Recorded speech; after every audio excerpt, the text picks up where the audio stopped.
大家好，朋友们好，我是修表怪叔小陈。那今天的一个工作呢，就是这一块啊，天梭的一个利洛克。目前这只表的一个问题呢，大家听一下啊，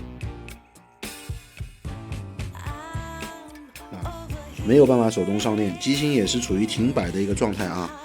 表有说的问题呢，自动舵无法自动上链，然后手动上链呢也是无法上链啊，出现明显的一个打齿的一个问题啊。10年没有保养过，第一次啊，这个确实。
我是修表高手小陈。今天的一个工作比较牛掰的就是这一块天梭的一个利洛克，早期的一个产品搭载的机芯非常熟悉的就是 ETA 的2824。那么在我从业以来记忆当中，2824机芯维修更换零部件数量，这支利洛克绝对是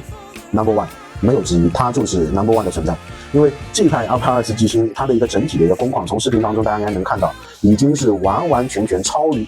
过了物尽其用的这么一个范围。整个机芯是已经完全没有办法再继续正常的一个工作。你想，因为更换的零部件数量偏多，然后呢，所以我也非常有这个必要性在视频当中一一的一个逐个的一个比对，给表友看，给表主看，以证自身的一个清白。因为表主呢是一位也是小陈的一个前辈那大家都是从事机械，也应该可能因为老师，因为这只表的表主呢是一位老师傅。这位老师傅呢，他从事的一个工种呢，也是机械零部件加工的，所以说对于在这一点上面，对于零件的这种联动性，这个其实沟通呢，并没有那么的复杂，而且是异常的一个顺畅。因为老师傅本身就是这位表主本身就是从事机械加工行业，所以说按照表友的一个诉求，因为这只表对于他这位先生来说呢，可能有某种特殊的一些意义，所以说希望是通过这一次维修，尽可能把这只表给它恢复到较高的一个水平段。那么按照表主本人的一个说法，就是我们从事机械加工行业，或者说从事机械维修行业的，基本上就是血管当中可能就会留着一种精益求精、力求完美的这种怎么说这种刻在骨子里的这种信念。所以说一样是交给我做的，希望是也是尽可能把这只表给它恢复到好的一个状态。那么因为更换的零部件数量多，所以我必须有，就是为了自证清白因为对于有些人来说，换了这么多东西，怪那不是削翻了嘛，那不是赚翻了，对不对？其实我在早期的视频当中跟大家说过ETA 呢，首先第一就是ETA 在每一块机芯当中，它都会有一个机芯工程图，也会有一个相对应的一个维修手册，关于保养的时间、零部件的尺寸加包括机芯与机芯之间的一些零部件的一些互通，其实在机芯工程图当中呢，其实阐述的是非常的清楚。那么换言之，就是对于一些辅件的一些使用周期也是有明确的一个技术要求并不是说一块机芯它是陪伴，就是它所有的东西都是陪伴你一辈子的。100万买一台车，但不意味着说这台车的所有的东西，包括轮胎，它可以陪伴你终身，这个是不现实的。因为每一样人造产品，它都是有众多的一个零部件来进行实现互相的联动，这个是基本的一个机械原理，是这样子那么从这一块利洛克身上，大家应该看到分解过程当中，鸟轮、马轮，包括像那个三轮连自动，我也是第一次遇到自动模块当中自动2轮的轴跟齿片都已经是磨到完全的一个脱离。然后呢，像这些轴间，这个已经是不用去多说了。也就是正因为零部件换的数量多，所以我在视频当中逐个新旧件的一个比对，让大家看到。我想，即使你就是一个外行，你应该也能看得出来，他们之间为什么要更换，它到底坏在哪里？我想这个是一眼就能看得出来的。所以也是杜绝有些引号仔友会说就是这种以偏概全这种一语己说的这种说法就是那个宰客宰羊。那么最后一个问题。换了这么多的零部件，它的零部件价格高吗？如果说假设一个随便一个东西拿出来500、800的话，那这块利洛克我今天可以说是真的是削翻了，削得翻的，就赚大发了。但是实际的情况就是，真正 ETA 的零部件价格其实真的跟很多表友所认知当中的这种天价是没有任何关系的。以前我给大家举过一个例子在欧美国家当中，ETA 的像2824机芯、2892机芯，它是发条呢是50片一管，然后单片的价格呢基本上都是在5欧元左右。所以你去试想一下，你说 ETA 的零部件价格高吗？其实真的是非常低的，因为它本身就是作为一种辅件耗材，就跟我们因为汽车在我们国内这么多年，对吧？即使你没有开过车，那你也应该知道，车在做保养的时候换机油、换机滤、换气滤，对吧？换这些辅件，你雨刮器到了时间，你是不是应该要换？那换句话来说，一副雨刮器一台车10万，换个雨刮片2000，那你说这样子谁受得了呢？是不是这个道理？其实真正的意义上来说，这些辅件的价格其实真的没有大家认知的这么高，因为可能有些东西大家能天天接触到，就比如说像维修车、开车，大家都能，对吧？都能。即使你没有去维修过，但是你也应该有经过，对吧？所以说很多东西呢，它就是一种约定俗成，就是因为可能听得多的，所以你大概知道它的价格范围在多少。但是我们钟表领域当中，这一点呢，确实因为是一个专业性比较高，所以而且呢，就是很多零配件呢，它们根本就没有一个这种就是一个透明的一个价格，所以也会导致很多地方，像之前我也说过，对吧？跟一块2824、2830一块机芯维修，然后更换个10分轮就要2700，这个不就是扯淡了？那么最后说重点，这么多的一个零配件价格，其实很多零配件只有几十元，所以你千万不要认为换了这么多东西，好像就会花很多钱，其实真的不是。那么最后呢，所有这些必要更换的一个必要性在视频当中全部体现，最终的一个结果，相信在视频当中大家也能看到。目前这款利洛克虽然是一只用了10年的表，但是呢，这些辅件全部更换完成之后，摆幅、偏振、密封性能，包括它的一些数据，装配工艺当中，所有你能看得到的一些螺丝都是尽可能做到无痕。那么换言之来说，也就是这些辅件的一个更换，目前这款2824像自动上链，包括到它的一个精度是完全达到接近于出厂，接近于2824，就接近于 CUS 达标 CUS 的一个技术标准。所以说这样的一个维修才是真正意义上的一个彻底的一个维修。至少通过这一次维修之后，这块机芯只要定期的一个保养，在10年当中它不会有存在什么太多的一些问题，是这样的，好吧？时间原因，感谢大家观看，有问题也欢迎私信方式联系啊。今天的工作先说利洛克，简单的一款机芯，但是也不简单，好吧？谢谢大家。